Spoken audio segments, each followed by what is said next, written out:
Mahabubabad municipality పరిధిలో సేకరించిన చెత్తను డంపింగ్ యార్డుకు తరలించి బయో మైనింగ్ యంత్రాలతో చెత్తను శుద్ధి చేసే ప్రక్రియను చేపట్టారు అధికారులు. పట్నంలో రోజువారీగా ఎంత చెత్తను సేకరించవచ్చు, వాటి ద్వారా సేంద్రియ ఎరువు ఎంత వెలువడుతుంది అనే అధ్యయనం చేపడుతున్నారు. మున్సిపాలిటీ అధికారులు పేరుకుపోయిన చెత్త ద్వారా సమీప ప్రాంతాల ప్రజలకు అనారోగ్యానికి ఎదురయ్యే ప్రమాదం ఉంది. ఇప్పటికే 5 ఎకరాల్లో ఉన్న స్థలంలో యార్డ్లో 1000 మెట్రిక్ టన్నుల చెత్త నిలువ ఉందని తెలిపారు. ఈ చెత్తను తొలగిస్తే మళ్లీ కొన్నేళ్ల పాటు డంపింగ్ యార్డుకు సమస్య ఉండదని పేర్కొన్నారు. బహుళ ప్రయోజనాలు దృష్టిలో పెట్టుకుని బయో మైనింగ్ కార్యక్రమానికి శ్రీకారం చుట్టామని మున్సిపాలిటీ అధికారులు తెలిపారు. ప్రాజెక్ట్స్ స్టార్ట్ చేసిండ్రు. వారికి మేము రోడ్డు సౌకర్యము, విద్యుత్, తర్వాత వాటర్ సప్లై సమకూర్చడం జరిగింది.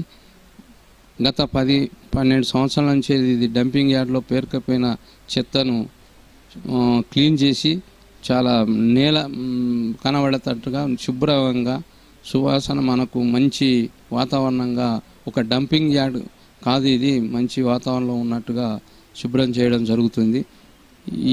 దీనిలో ప్లాస్టిక్, ఎనర్జీ, వేరువేరు వివిధమైన పదార్థాలు దానికి విభజించేసి కంపోస్ట్ ఎరువు కూడా తయారు చేయడం జరుగుతుంది.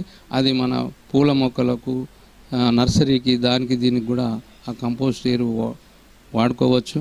దీనిలో వచ్చే ప్లాస్టిక్, ఎనర్జీ, వేరు రకరకాల దాని మీద వచ్చే ఆదాయంలో 25% మున్సిపాలిటీకి కూడా ఆదాయం సమకూరుస్తుందని ప్రాజెక్టు. ఈరోజు మహబూబాబాద్ పట్టణంలో బయోమైనింగ్ అనేది ప్రక్రియ స్టార్ట్ అయింది.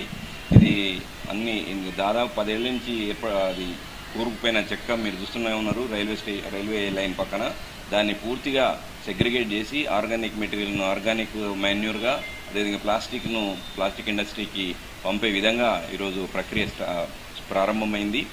ఇదే ఇండోర్లో అయితే ఏ రోజు ఆ రోజు ప్రతి ఒక పెద్ద కాంపౌండ్లో వితిన్ ద సిటీ, ఇక్కడ మనం ఇప్పుడు బయట ఉంది కానీ అది వితిన్ ద సిటీలనే ఒక పెద్ద కాంపౌండ్లో పెద్ద షెడ్స్ వేసి అందులో దాదాపు ప్రతి ఒక్క షెడ్ రోజు కలెక్ట్ అయిన వెహికల్ అందులోకే వెళ్ళిపోయి ఆ విధంగా ప్రతి డైలీ అయితే చేస్తుంది. అదే టార్గెట్గా మనం ఇప్పుడు ముందు ఈ డంపింగ్ యార్డ్ని క్లియర్ చేసిన తర్వాత డైలీ చేసుకునే విధంగా ప్లాన్ చేసుకోవాలని ఈ యొక్క మున్సిపాలిటీ అధికారులను ఆదేశించింది.